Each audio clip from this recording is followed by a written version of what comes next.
Rob G, we get now to a conversation that the prior conversation is Tracy McGrady got a lot of people fired up over the last couple of weeks. I mean, fired up. And that was him. Understatement. Yeah, that was him speaking.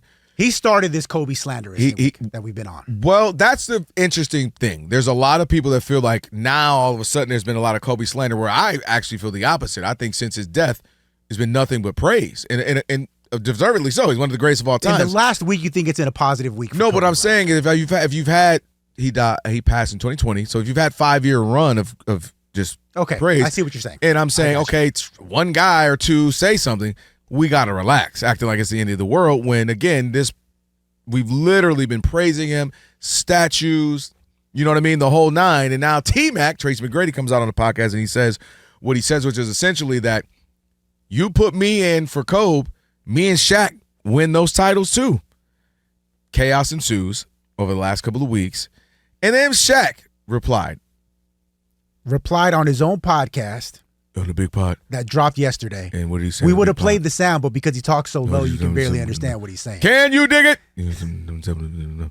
Shaq agreed with T-Mac. Mm-hmm. Talking to the Morris twins. The Morris twins obviously disagreed. They're like, hey, I think they gave him the pushback. And you know what? Rob Parker would have enjoyed it because he always says athletes don't give other athletes pushback. They did push back. Mm-hmm. They didn't just go, yeah, you're right. So Shaq's quote was, T-Mac said if you switch him and Kobe out as far as playing with me, the outcome is the same. You don't think I would have won 3 with T-Mac? I think I could have. And let me just say this to Shaq. Stop it! We've gotten to a point now where the mythology of Shaquille O'Neal has eclipsed the player. And I'm going to focus on Shaq right now. Okay. I'm going to bring facts first. I'm going to bring feelings later because I think both are important. Shaq is credited with being the most dominant player in NBA history. For my money, he is. Mm-hmm. He is the most physically dominant, imposing player that I've ever seen. And he's the biggest reason why when we have these mythical debates, like who's going to win, Jordan Bulls or the Showtime Lakers? Showtime Lakers or the Steph KD Warriors? Steph KD Warriors versus Shaq-Kobe Lakers. Ultimately, it always comes down to, for me, is, who's going to guard Shaq? That's why I'm picking 01 versus damn near everybody, because I don't think there's anybody that could have handled 01 Shaq, point blank, period. Having said that, for Shaq to come out and say, you put Tracy McGrady with me instead of Kobe, we're winning those 3 chips. Shaq, let me take you down memory lane real quick so that we know exactly what we're talking about when it comes to the greatness of Kobe Bryant. You had T-Mac before T-Mac in Orlando. His name was Penny Hardaway. Penny Hardaway was a 2-time first-team All-NBA player, 3rd in MVP voting when he played with Shaq one year in 1996. And you know what happened? Shaq got swept out of the playoffs. 94, 95, 96. 2 of those years with who at the time was the Tracy McGrady, the Kobe Bryant, the Dwayne Wade of that league. Moves over to the Lakers. Swept out of the playoffs. 1998, 1999. 5 times before Kobe reached his ascension, you were swept out of the postseason. One of those years in Los Angeles, you had 4 All-Stars on your team getting swept out by the Spurs. It wasn't until Kobe Bryant made the leap from, hey, this kid's got a lot of potential, to, hey, this guy is legitimately a star player, that they got over the hump. And now I'm going to work backwards from that three-peat. In 2002, Shaq, deservedly finals MVP, dominant in that run. You know, Kobe led the team in scoring 10 times in that run. He was incredible. Shaq led him in scoring 8 times. Mm-hmm. So even though Shaq was the guy in the finals, Kobe was the guy all the way up until they got there. 2001, Kobe led the team in scoring 8 times. Shaq led the team in scoring 8 times. So in 2001, they were at a minimum equal, right? During that playoff run as players. Mm-hmm. Again, Shaq, because it goes against the Eastern Conference, Cook's in the finals. So the assumption is this is Shaq's team. Shaq's the better player. Shaq was the finals MVP. Going back to 2000, the first one, make no bones about it, that was the pinnacle Shaq. MVP, easily the best player in the year of the year.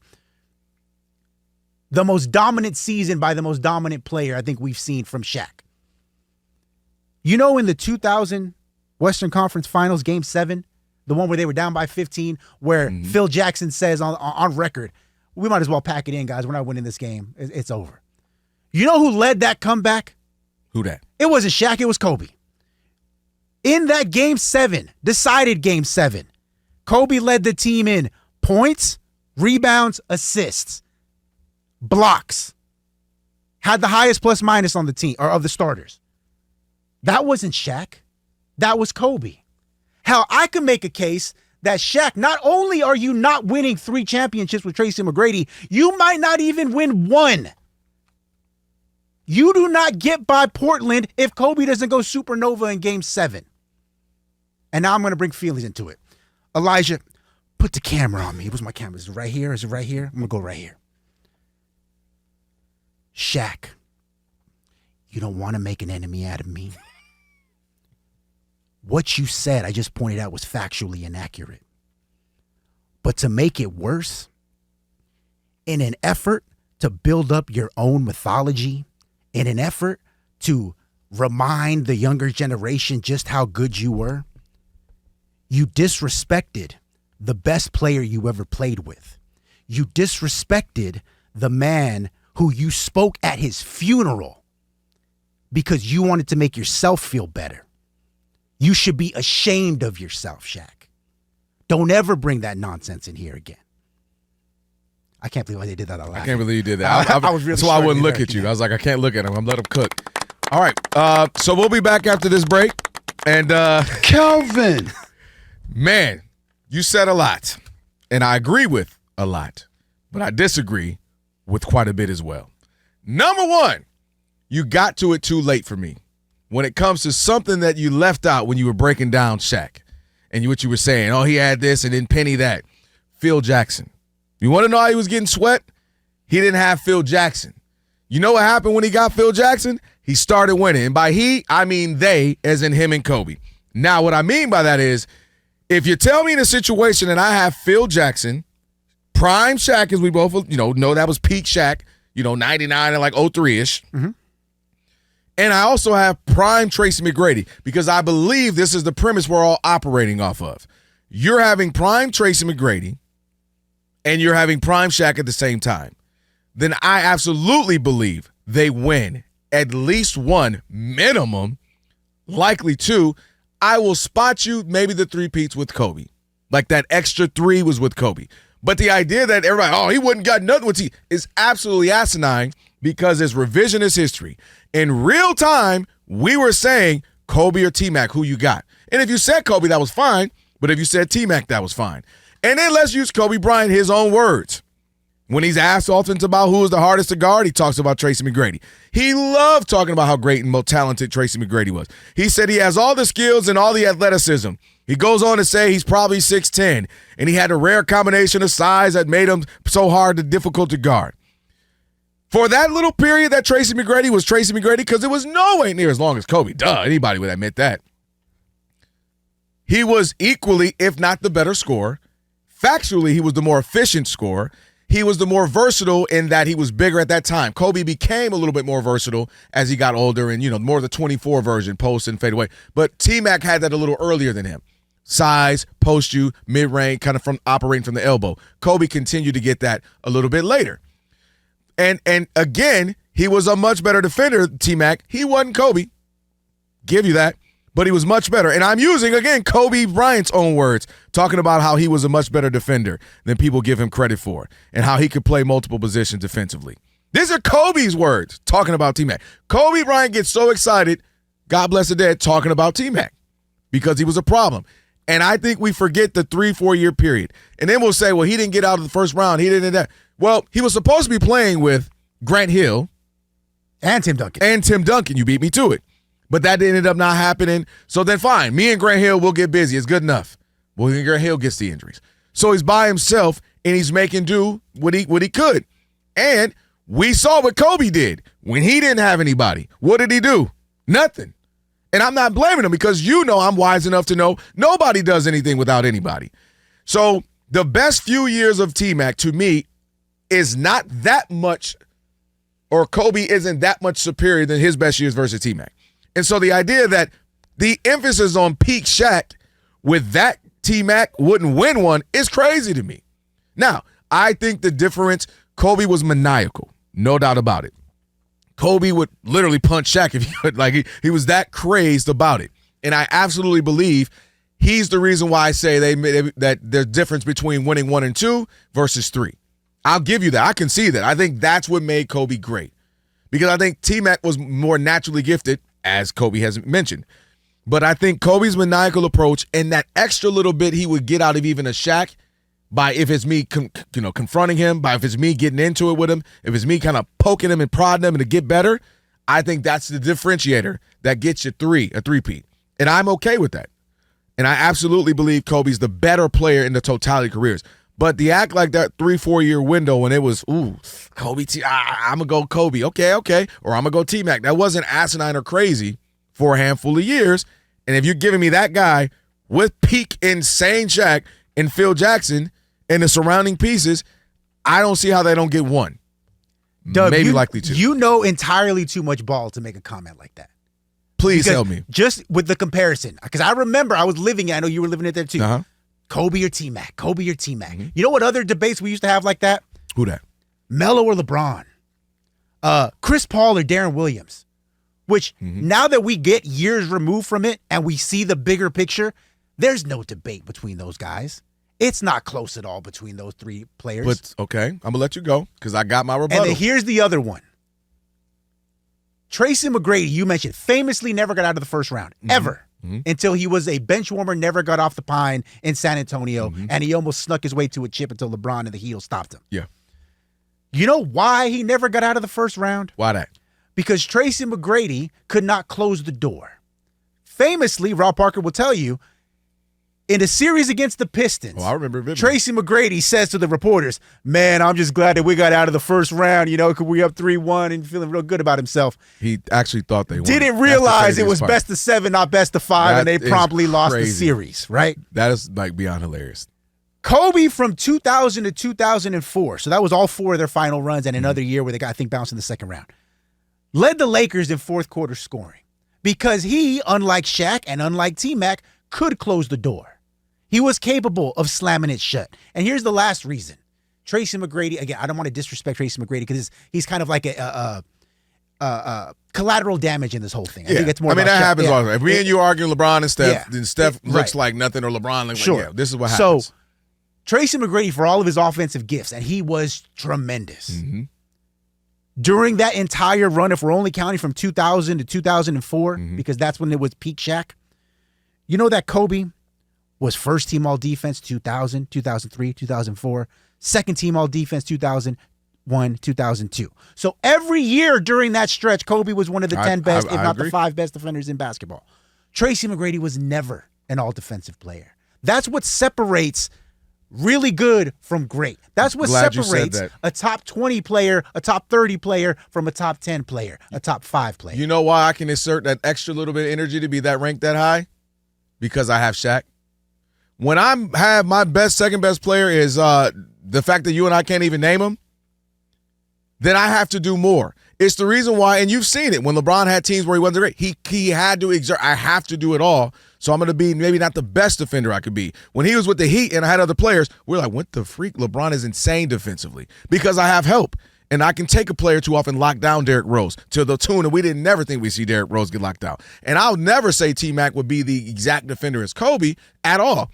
For sure. But what I'm saying is when you have to do it all, it's a little harder. When I know I got big fella down there that I can just dump it down to a few plays in a row and he's about to eat barbecue chicken style, then we got something cooking, no pun intended. So, again, I think Kobe is the better player. He had the better career without a doubt. But to think that it's crazy that T-Mac and Shaq couldn't have got one, that's crazy because it's like, do you not remember what Shaq was? And I think it's crazy to remember not what T-Mac was. Now, if you're saying who do I want for a 15-year period, give me Shaq, give me Kobe, that iteration. But they couldn't get one, I think that's crazy. 877-99 on Fox. What do you say? T-Mac couldn't have got one with Shaq? Nah, Shaq said 3. Now you beat me to it. Shaq said 3. I don't agree with Shaq. I don't think you get 3. 1 to 2, I think, is absolutely possible. 1,000% 1. I just think I think those two would have been too dynamic. And I think 2 would have been likely because he was the best scorer in the league at that time. Wildly disrespectful. Rob G and I doing what I hate when people do, but we just did it. You got to tear down the other guy or do something. Yeah, no, apologies to T-Mac, man. That wasn't his fault. But it really was Shaq. It was Shaq big up in him so much that I can win with anybody. Without saying that is what he was, to me, what I gather mostly. But also feel like for a handful of years, I do think we're forgetting what T-Mac was. I had T-Mac shoes, so I don't want to disrespect T-Mac. That's right. Yes, for 3 to 4 years. Like career longevity, obviously Kobe's better. And no, but T-Mac knows that. I just think there was a 3 to 4 year where T-Mac was incredible for me, where I think he wins. You say no, he and Shaq. Shaq says absolutely they win 3. I don't agree with Shaq. I don't think they get 3 because I think that one little bit that Kobe's better and greater is the reason why they would get 3, not with T-Mac. 877-99 on Fox. Who we got? Let's go to Nick in Tucson. Nick in Tucson, you're on with the Odd Couple, Fox Sports Radio. What's up, Nick? Well, good afternoon, gentlemen. First of all, Shaq is a great center, but Shaq needed somebody else to help him get to where he was as far as championships, whether it was Kobe or Dwayne Wade or T-Mac. And I go back 50, 60 years. I'm a lot older than you gentlemen. But guys like Wes Unseld, Bill Russell, Kareem Abdul-Jabbar, Wilt Chamberlain, there's another 3 or 4 that are missing. They were able to carry a team when other people weren't as available to help them out. In other words, they could bring the ball, they could move the ball, they knew exactly what to do. And again, Shaq was a great player, but he always, in my opinion, needed somebody else to get him across the threshold. All right, Nick, appreciate the call, Nick. Thank you so much. I don't agree with that. I don't agree with that part at all. Because this is why I just ripped Shaq for 15 minutes, and I don't agree with that. Because this is where we get frustrated, and we want to get some more calls on this. But real quick, the idea that any and everybody does it by themselves. Magic Johnson, one of the greatest of all time. You know how loaded his teams were. Larry Bird, loaded. Mm-hmm. Kareem wasn't winning without Magic. Kareem wasn't won in Milwaukee, didn't win again until Magic came. So my point is, yes, Shaq needed some other people. He can't inbound the ball to himself. Everybody needs somebody. Everybody needs somebody. So I think people overstate this whole so-and-so and so-and-so needed a team. Didn't everybody? Yeah. All right, who we got? Let's go. John in Minnesota. Let's go to John in Minnesota. You're on with the Odd Couple Fox Sports Radio. What's up, John? Hey, what's up, Kelvin and Rob G? What up? How you guys doing today? I love Shaq, man. He is dominant down. He can run. He can pass. We all know who his flaw was. But anyways, he cannot say T-Mac would have helped him win championships as Kobe did. That's all I got to say. All right, appreciate it. Let's get another one. No doubt. Thanks for the call, John. Who we got? We got Brandon in Riverside, California. in Riverside. You are on with the Odd Couple Fox Sports Radio. What's up, B? What's up, Monies? What up, man? Good job. Mr. Calvin, this is not a trash talking Tuesday, but come on, brother. Go ahead. Of course, Shaq is going to say, I can win with anybody. Rob G just gave you the numbers, all the numbers. He set it up. He did everything. He gave you the perfect assist, and you had to rebuttal. Kobe was a monster on the court. And I'm a Jordan guy. I am. Jordan is my person that I would say number one. And I'm not saying T-Mac did not win, but I'm just saying that Rob G set it up, and you had to rebuttal to say that. Wait. You got, hey, hold on, B. 10 seconds or less. You just said I'm not saying T-Mac wouldn't win. So that's all I said. You literally said all that. I was with you right there to the end right there. He was a great player. But I'm just saying I don't think that he would have got one with Shaq just because Kobe was that guy to get them when they really didn't have, like, the 02 championship. All right, we running out of time, B. I can't walk through every championship. B, I love B. Appreciate the call, but he makes me like, I ain't said all that. I can't believe. I'm not saying he wouldn't have won. B, that's what I'm saying. I think T-Mac for sure gets one with Shaq. I just think both of them would have been too dominant in that era.